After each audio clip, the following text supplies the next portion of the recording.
how to fund your actual family trust. All right, so this is what we're going to be talking about today.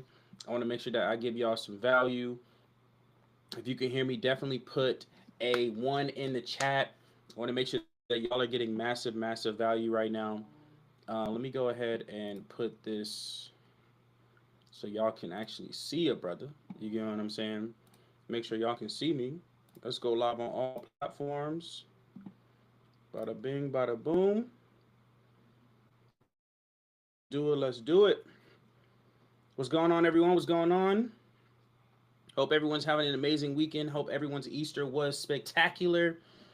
As y'all know, y'all probably see in the background, yes, I got me some Saratoga. Yes, it is. I mean, no, it is not from Ashton Hall, but I've been drinking this since before he made it popular.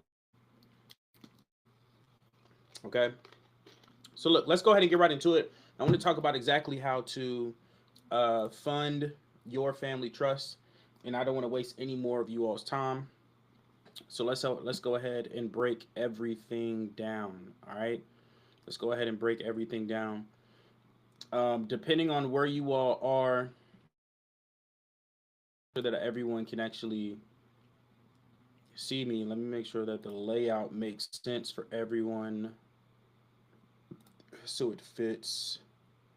Hopefully, this makes it a bit easier for everyone to see, because I know we got some people on Instagram, we got some people on Facebook, we got some people multiple things. But let's not waste any more time. All right, I got my handy notebook over here. I don't know if y'all remember that back in the day, but let's go ahead and talk about how exactly to fund your trust. All right, what are assets? How do assets work? What makes assets important? If you all are watching this on Instagram and you're like, Marcus, I'm struggling to actually see this, I'm struggling to actually get this to understand, I can't really see this well, hop onto my YouTube. My YouTube will break all of this down. You can see this on a full scale. But let's go ahead and talk about how exactly to fund your actual assets, okay? So how to fund your family trust, okay? This is what we're going to be talking about today. I'm going to keep Instagram in mind when it comes to writing on the screen, because I want to make sure that they can also see it. But this is exactly how to fund your trust. One, we need to understand what are assets, what do assets mean, how exactly can you obtain assets, right? I want to talk about first, what is assets? What are assets actually, right? Let's make sure we use proper grammar here. What are assets, right? That's important. Why are they important? How do we acquire them, right? And then how do we fund it? How do we fund the trust? Okay, this is what we're going to be talking about. And I want to make sure, let me move this over just so that Instagram can actually see this. But how do we fund the trust? How can we actually get this so everyone can acquire this? Why is this important? What are the assets? Okay, so let's go ahead and talk about it real quick. Let's break down number one, which is what are assets? Okay, it's very simple, y'all. It's very simple to understand what assets are. All assets are is just, how do I say this? They're not liabilities. Assets allow you to make more money. Actually, let's look up the dictionary version, because I want to dissect the dictionary version of assets really quick. Okay, I want to really understand. I want to really break this down. Okay, so assets definition: assets is something you own or that's controlled by a person, business, or country that has economic value. Okay, that is what an asset is. So let's really dissect this for a moment, and why this is extremely important to what we're talking about in regards to trust. Okay, So everyone knows the own nothing and control everything model. Okay? Everyone should know this. If not, let me give you a quick course. When it comes to trusts, there are two categories of trust. Mind you, there are over 150 types of trust that exist on this planet. There's over 150 types, but they're all broken down into two different categories. You have revocable and then you have irrevocable. Okay? A a revocable trust are assets that you particularly control. So like I mentioned, you have revocable. Here's everything that is inclusive. These are assets that can be changed. These are assets where you do not have to pay taxes while you're alive.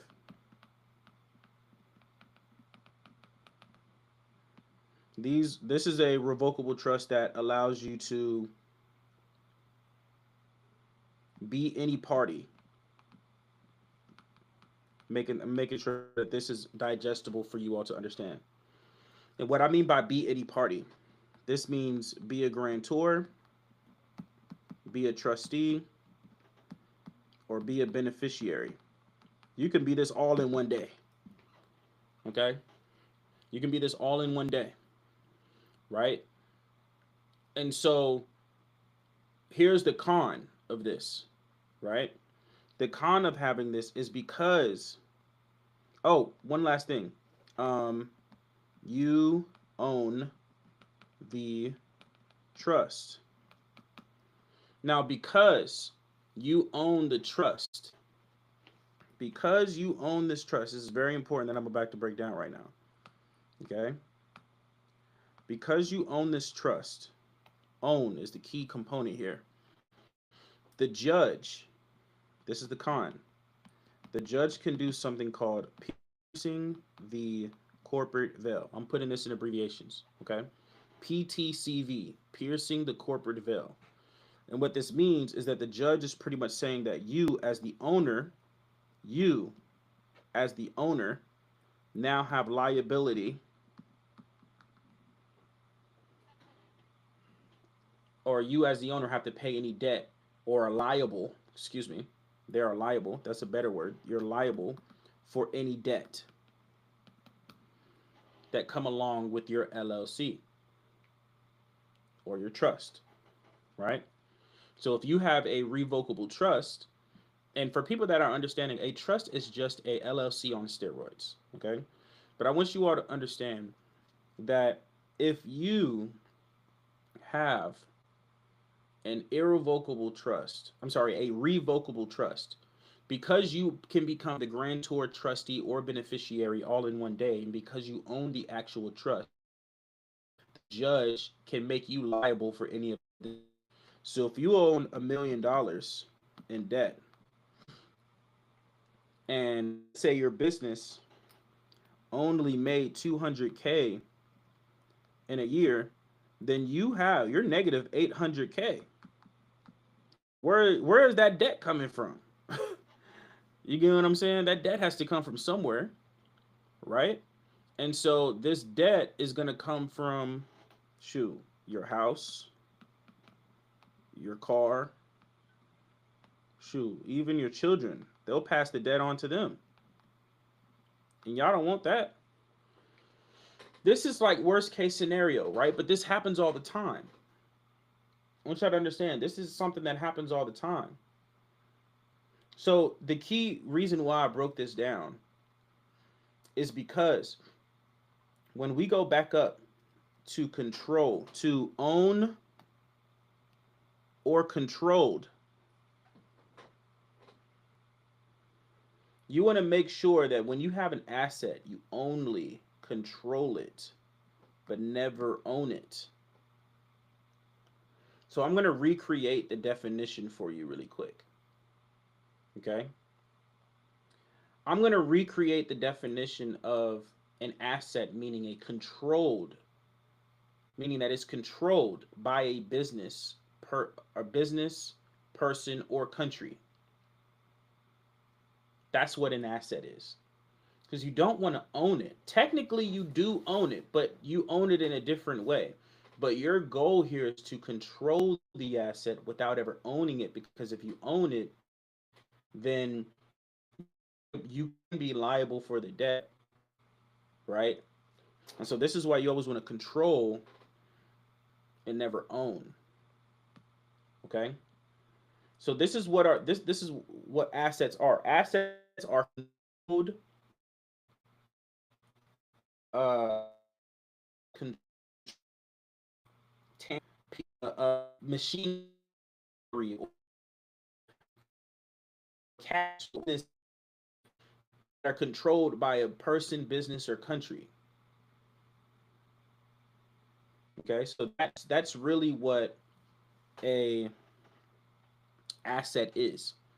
Now let's talk about really why this is important. Right? Let's talk about why this is important. Why are assets important to have? Let's really break this down. Okay? This is you, right? You have a car. And don't judge my drawing. I'm drawing this intentionally terrible. You have a car. Okay? Your car is driving right now, right? And let's say that this is a Toyota. Now, your Toyota, you purchased for about, let's say, 4K is what you purchased it for. Obviously, by the time it left the lot, it was worth 20K. But that's a different story. That's a different story because this is depreciation. Okay? Which leaves it at 20K. So we're going to go based off this 20K here. Let's say you have a Toyota. Just it coming off the lot, this was an asset, and now you bought it as a liability, and it's now already depreciated. Now, just because it ran off the lot doesn't mean that it's a it doesn't mean that it's a liability out the gate. Remember, a asset also has to be able to create more cash flow, right? So just because you bought the Toyota doesn't mean that it's a liability unless you have turned this Toyota into a cash flowing business. But if you're driving this for personal use just for your 9 to 5 job, then it is a liability. But if, let's say, you bought this car and you bought it to put it on Turo, and let's say you rented it out for $50 a day, $50 a day times 30 days is $1,500 a month that you just made. Now you're most likely your car note, right? Put C in for car note. It's probably like $500 a month. So that means that leaves you a 1K a month in profit from your Toyota. So now this liability has now turned into an asset. You've now built cash flow for the actual car. Now, here's the greatest part about this, right? We can now turn this because the issue that most is that they'll get us.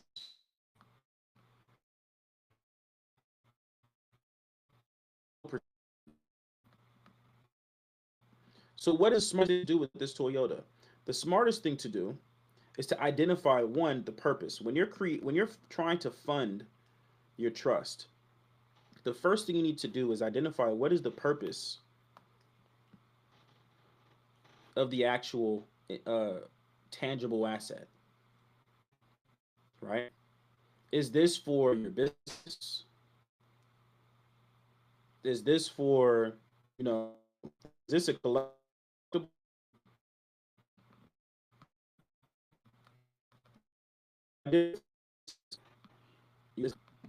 Identify what this is, right? Once you've identified exactly the purpose of it, then you associate where exactly this asset can go. right? Usually, business uh, business assets, let's say that, would be best in a business trust or an LLC, right? Now, a collectible would be best in a family trust because it's for the family, right? You want to make sure that you have actual assets left for your family, right? And so you want to actually think about, okay, what is the purpose of this particular item or asset? Is it for me to, is it for my business? Is this a Toro business? If so, then this just needs to be up under my LLC. My LLC just needs to be under my business trust, right? Is it an intellectual property? Think of it this way. If it's let's say it's not a Toyota. Let's say it's a trademark. You bought a trademark for $1,500 for your business or copyright. It doesn't matter. If you bought this for your business, what is the purpose of your trademark? It's intellectual property, right? It's intellectual property, aka IP, right? And so when you're creating intellectual property, what is the smartest thing to do when it comes to storing and holding intellectual property? The smartest thing to do is to have a business trust own an LLC, which owns a subsidiaries of LLCs. So think of this as a parent company. Think of this as a holding company. Think of this as an operating company, right? And so what you're doing is your holding company's job is to hold the IP. Your parent company's job is to do the day-to-day activities and do like the payroll and the marketing and all that other jazz. And the operating business is to actually run the business. So you now have divided individual roles for each individual entity. And if you have multiple family members, this is a great thing to do if you have multiple family members, right? Let's say let's say this is mom and this is son. A great thing to do is have both of these entities pay management fees to the actual parent company. And you can pay a percentage, whatever you want the percentage to be, 5%, 50%. I wouldn't suggest 50%, but you want to have it where you're paying actual management fees. And this, what this parent company would now be called, if we scratch this out, this would be called a family management company, right? And so now your business trust is holding a family management company. This family management company, I want y'all to understand, this is how Louis Vuitton, LVMH, and all these other family businesses are running their business. This is exactly how they're doing it. How they have it is they have a family trust, then they have a business trust, then they have a family management company, then they have a Wyoming company, and then they have the LLCs. And this might be an S corp depending on if you're making enough money to convert it as an S corp, and if you're making 50K a year net annually. This is literally how they're doing it. This is literally how they're doing it. The Wyoming is for anonymity. Family management company is for, like I said, payroll, IP, and all that other great jazz. Business trust is for IP. And I said, this is wrong. The family management company is for the day to day. And then the family trust is for generational wealth. Like, that's what all of this is for. This is how you would stack all of your entities at once. Now, here's the key thing here, right? Here's the key thing. These two things can be the same depending on how many family members you have. Your family management company can be your Wyoming. So what does this mean, right? This means that, let's say it's just you, it's you alone. If it's just you, then there's no reason for you to have two particular or to have two parent companies in the same boat, because technically this would be a parent company and this would be a parent company. There's no reason. The only reason you'd have two parent companies in the same boat is if you were, excuse me, if you were to have a family and each of them had an entity and a branch, right, to themselves.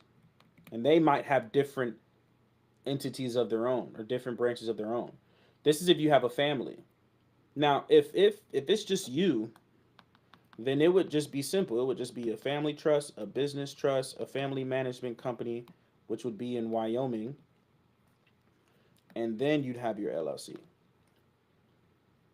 This is if you were single. If you're a single person that's doing this on your own and you want to set this up on your own, then this is what you would do. Now, this is if you have a family. That's how that would work here. Okay? Because each branch, this would be mom, right? This would be mom. This would be dad. This would be son or daughter. That's how this works. Okay? And not to get off track here, but this is how you would turn a liability into an asset. This is exactly how you would do it. You need to learn how, you need to look at all of your liabilities. Step one. Let's really look at step one. Step one, analyze liabilities in your life. Analyze what is a liability, right? Step two, this is when you actually want to start building a business plan. Create a business plan on how to turn that liability into an asset. Okay. Step three, actually turn it into an asset. Execute it. Now here's the key. Now here's the key thing. Some things are okay being liabilities. What does that look like? An okay liability is a home and a family car. Okay? That's what I believe. What I mean by a family car, like if your car is literally designated for you doing your own thing, then that's valid. But this is my thing. Even a home and a family car can be turned into an asset. Why? This is where you got to learn taxes. You have something called the Augusta rule. The Augusta rule allows you to write off your space in your home that you work in. So even though your home is technically a liability, you can turn things inside of that home into an asset, right? Here's another thing, a car, right? You also got gas, y'all. What if you go to an event? You can write off something revolving around that car. Now you've turned that car into an asset. And this then helps you reduce your money on taxes. So this is where you really have a whole new understanding of how exactly to turn an existing liability into an asset. Now the question is, how do I get to more events? Google it. Try to write off something. Try to go to an event once a week. Try to work more from home. Do something that will allow you a way to write more taxes off, to reduce your taxes. Okay? Now, I want to make sure that we understand here about what are assets. talked about why assets are important. Okay, I'm not live. We talked about why assets are important. Now let's talk about how do we acquire assets? It's a very important question because a lot of people feel as though they don't have assets. And you actually do. You do have assets. And y'all, let me know if y'all are getting some value. Put some ones in the chat if y'all are getting some value right now. I really want to know if y'all are getting some value. Put some ones in the chat if y'all are getting some value. Okay? Because this is important. This is really, really important. Okay? And if you all are wanting more information or you're wanting more assistance on how exactly to set all of this up for you, you know, getting those assets together, funding your trust, setting your trust up, building holistically that family business that you all are trying to desire for so you can build that financial freedom and take that next step towards that and really be able to build generational wealth the way that you truly want to, that I want you all to comment the word legacy if you're on Instagram, right? Or if you're on Facebook. And if you're on LinkedIn or YouTube, I want you all to click the link in the description. Okay? If you're on YouTube or LinkedIn, click the link in the description so you can actually get more information on what we do. So you can actually watch the free training on how exactly to build your wealth. So like I just want to make sure that we have an understanding. If you're on IG or Facebook, I want you to comment legacy. And that was crazy. I don't even know what I just wrote. Comment legacy, okay? So we can help set this up for you. If you are on YouTube or LinkedIn, okay, I want y'all to hit the link in the description, in the script, okay? Click the link in the description so that we can actually assist you on building this out for you. I'm willing to give you, of course, all this information for free, but there are just some information that are just personalized to a family that I just will not be able to give on these lives. I can always give you high level general information, but if you actually want to implement this for you and your family personally, this is very, very important for you all to do so that I can help you take you and your family to the next level. And just for context here, right? We've done this 3 times within our own family. What do I mean by that? Contrary to popular belief, we were actually born into wealth. Okay? We were. We were born into wealth. Okay? My mom made her first million at the age of 32. And she was actually able to make her first million. Okay? And so from that, my brother and I were actually able to build wealth. And this is what I mean. We were actually in a better position than most people would be in. And so it started with my grandmother. She worked at a healthcare company called Vitas, right? So it started with my grandmother. She worked at Vitas. We're gonna call this GMA. And what she did, grandmother called. I want y'all to understand, and I want y'all to write this in the chat. Core values. Write core values in the chat. I really want you all to understand that generational wealth isn't just money. It's not. It's not just money, right? Generational wealth means a whole lot more. A lot of people think that trusts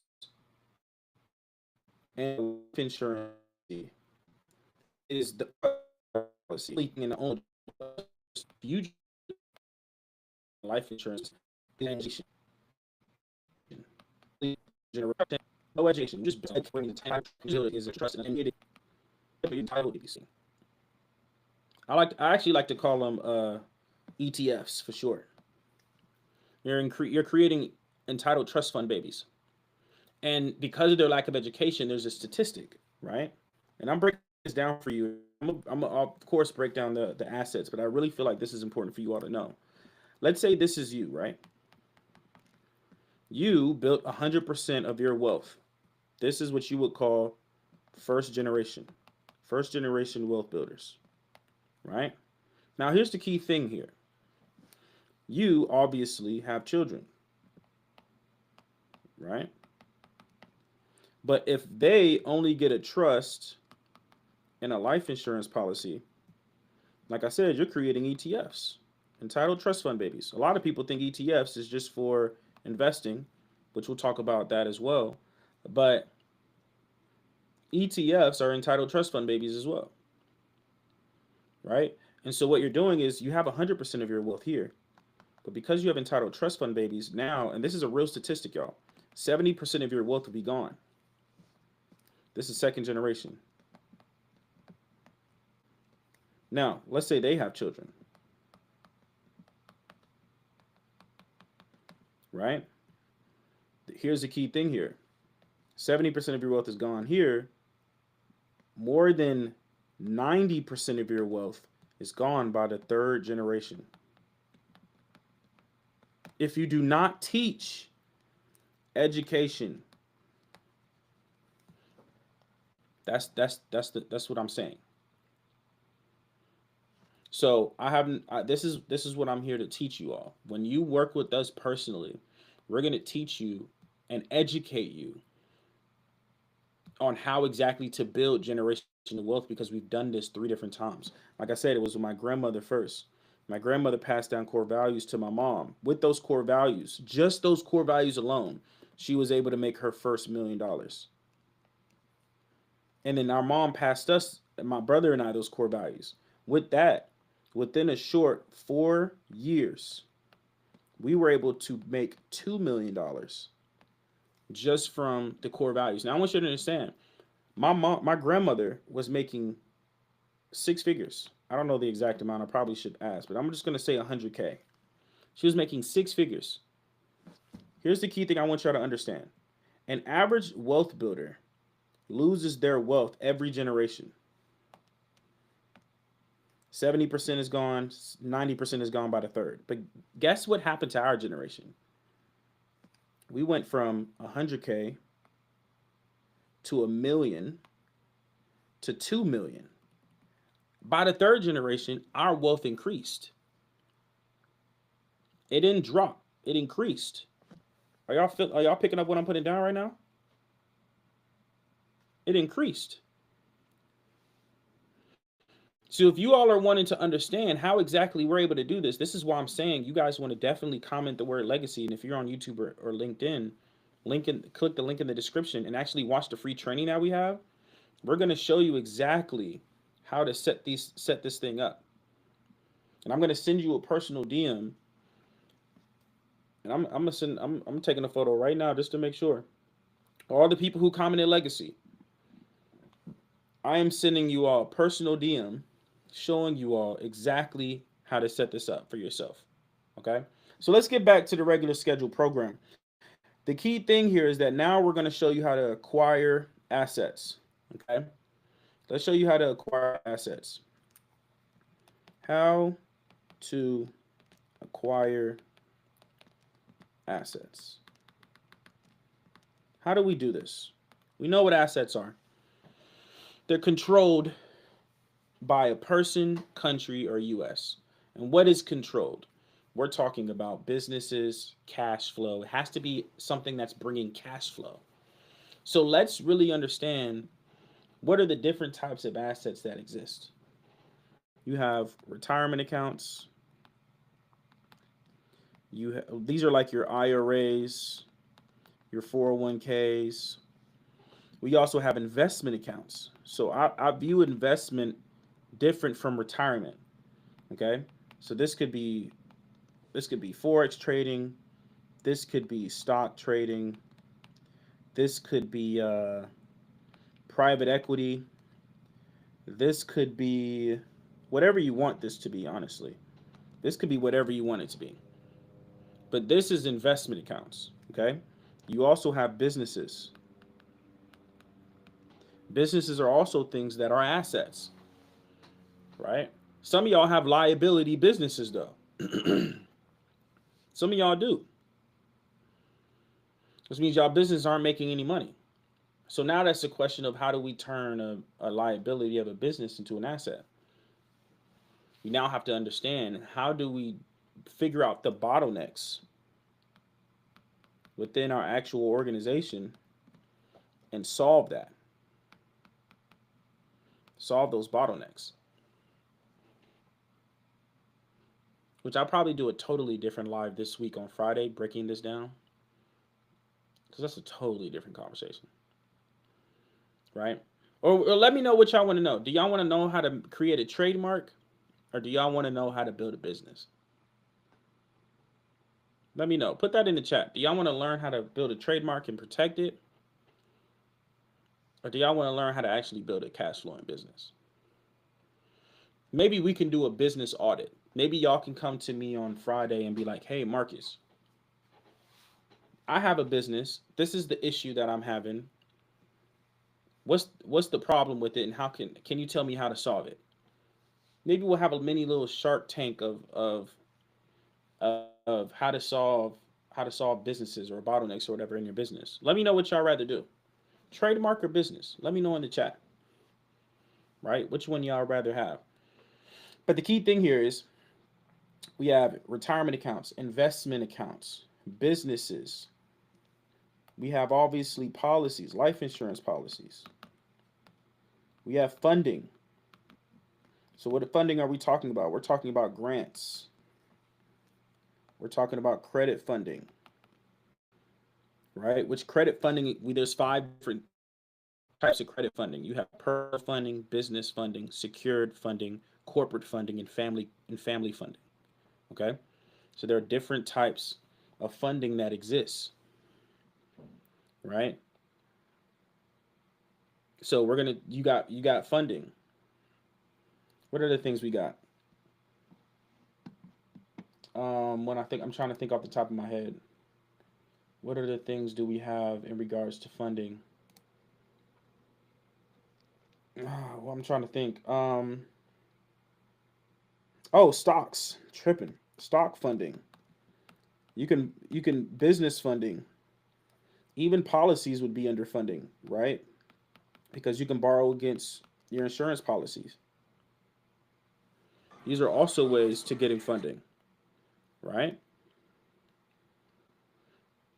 So this is all ways on how to actually add assets into your actual trust. Okay, these are all very, very important things to pay attention to, if both possible. I'll see if I can do both on the call for sure.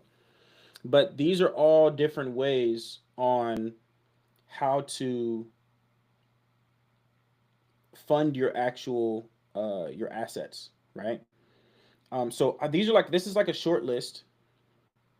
Think of whatever that you can add from this list, right? If it's retirement accounts, if it's investment accounts. What I love to do in regards to retirement accounts is I love to do something called dollar cost averaging, which means I don't care what happens overall in the market. I care about consistently putting money into the account and letting it sit and make money. That's what I care about, right? Letting it sit and make money. So I want y'all to really understand something. Dollar cost averaging will be the savior of everything that you do. If you don't learn anything on here, get an IRA account, get a whatever account, and just add money in their account every week, every month. It doesn't matter what it is. As long as you just add money in there every single month, every single week, every single day, whatever it is, a percentage in every single day, man, your account will blow up. Oh, I forgot something on here, right? Crypto. Crypto is also an asset, right? It's definitely something to pay attention to. All right, so that might actually be under the investment section here. Now, investments. Pick pick one. Don't try to overdo it and try to pick all of them. Pick one to start off. And start with that. I'm very good at Forex. This is something we teach in our high level program. I'm also very good at stock options. That's something we teach in our high level program. I'm I'm really investing in crypto. The reason why I have so many of them is I actually put in a decade of time to learn this. You don't have the same decade as I have or the same experience. I can give you options on which one is best, which one would I say to get started with? Shoot, Forex would probably be the easiest to start with, to be quite honest. I'd probably start with the Forex, get that off the ground first. If you're wanting to learn a new skill set to pass down, or you can start with crypto or stocks if you just want to put money to the side and just trade individual things and then just call it a day. Right? That's one thing. Business, there's something called the rule of one, which is you want to pick one channel, one avatar, and one product in order to scale your business to $1 million. This is from facts. This isn't. I told you we already made 2 million. This is not. This is not. This is not an opinion. This is facts. If you want to build a business to $1 million a year or a month or whatever, you have to focus on one channel. One channel means one social media platform. What did we focus on? Our sole focus was social media. What's our avatar? Our avatar is families or first generation wealth builders. What's our product? Trusts. That's our product. It's simple. If you all are wanting, and it's really family business overall, but we start off with trust. But the intention here is that you want to make sure that you have one channel, one avatar, one product. That's how you're going to build the business. In regards to solving bottlenecks, there's something else you need to know. You need to know your, I'm going to put this down here. Know your numbers. Know your numbers. What does that mean? You have to map out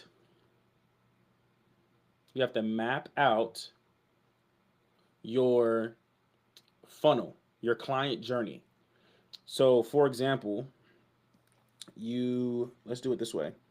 You have a client and you want them to go from A to B. So A is like their 9 to 5, and B, usually what people want is freedom, financial freedom, time freedom, or location freedom. Most of the time it's money freedom. Money freedom will allow you to get time and location, right? And so you have to identify what are the steps in between this that gets them to this destination. And that is where you track the numbers over.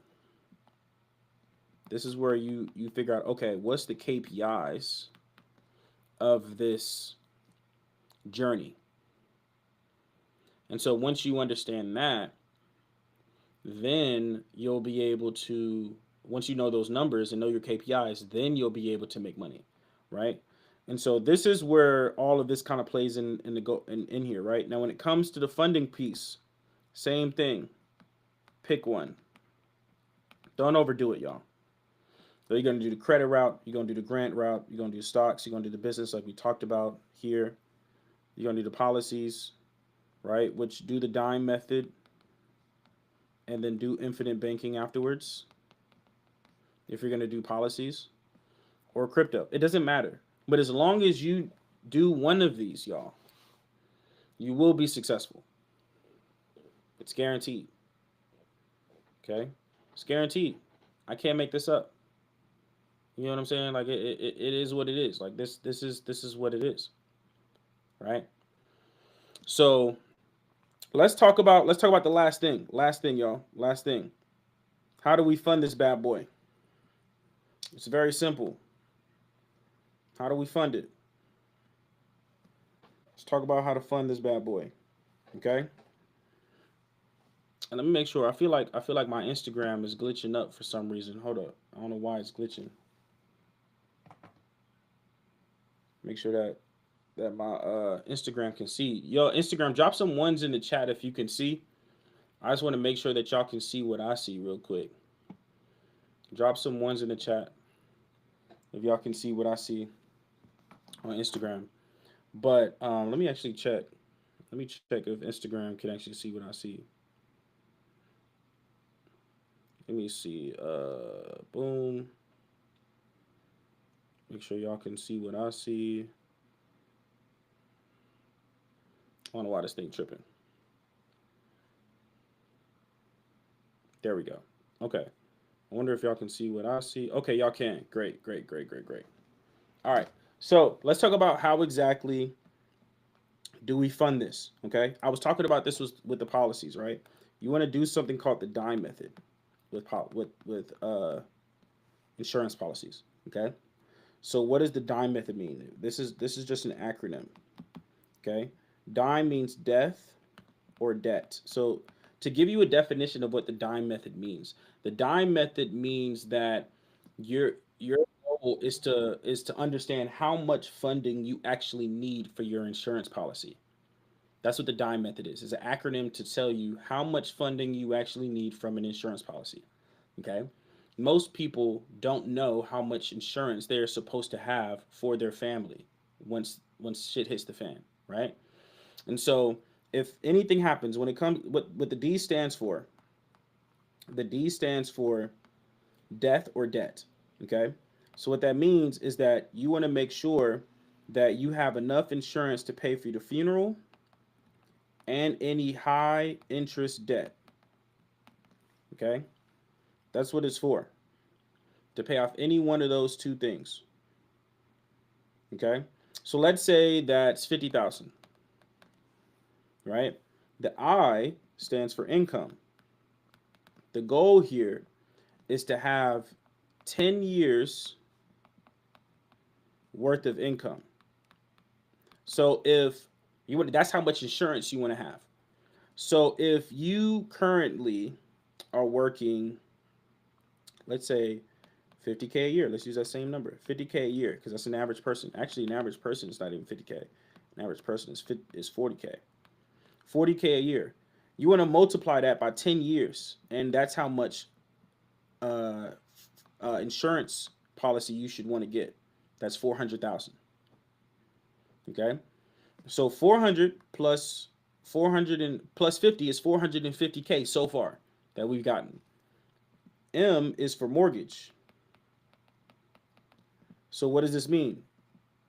Our goal here is to pay off our mortgage. So how much is our mortgage? Let's say an average mortgage is about, let's say 300,000. So now we're at 750K. The E is for education, right? This is for your kids' education. And let's say an average tuition is 50K. So technically we're at $800,000 that we need in total in insurance policies. This is just average, right? This is just average in insurance policies. This is give or take depending on your debt. You would do this math for yourself, right? But you want to know how much, and this is for the family or just for you, depending on your situation. You want to build a dime method, a insurance plan to know how much insurance you are wanting to create. Okay?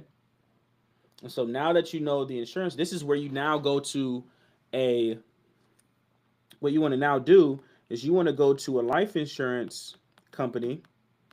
Now you're probably wondering, Marcus, which company should I go to? Which company is best? You want to have a life insurance company that has been in the game for at least 100 years. You can Google that. Insurance companies that's lasted 100 years, and they'll give you a whole list, right? And so this is where you go to the insurance policy. You say, I want an overfunded life insurance policy, which means that if an average person pays $100 a month on a premium for their insurance, then you want to be able to add like 300 a month for the premium. It's different. There's different types of ways to add money into an insurance policy. But the key thing here is that you're able to overfund it. You're able to over deliver on the policy, right? But in order for you to do that, you got to know what this is first. There's no way you can get an insurance policy without knowing how much you're supposed to have, right? So this is very simple on how to acquire funding. I just wanted to give you one example, which is a life insurance policy. You can do a lot of this in regards to stocks, forex, IRAs, 401ks. I already told you about those, which is just dollar cost averaging it. Okay, that's it. It's just dollar cost averaging it. If you all are wanting to know what my portfolio is in regards to my IRA, comment the word legacy. Let's have a conversation. Let's talk about your number one goal, your biggest struggle, right? And let's put a game plan in place so that we can actually get you closer to your goals, right? So we can actually get you closer to building that actual wealth.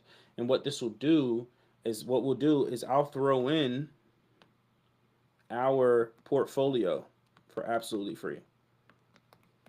I'll show you our percentage of how we actually build our portfolio once you actually join our program. Once you do that, then you'll be able to understand high level what this is about. Okay? This is really take it to a whole nother level, y'all. We're not playing. Okay? So hopefully this gave y'all some value. I wanted to come on here and really break down how exactly to fund your family trust, how this kind of works out, what are the assets, why it's important, how do we acquire it, how do we fund it. This is extremely important to understand so that you all can have a better understanding on what assets are. This is like a very high level overview. I know that we talked about a lot. We broke down a lot, but I hope that this kind of helps you all out have a better understanding of who we are and what we bring to the table. So, like I said, if you all got any more questions, definitely let's talk. Comment the word legacy or click the link in the description. Let's actually have a conversation, and I will see you all in the next live this Friday, y'all. All right, peace out.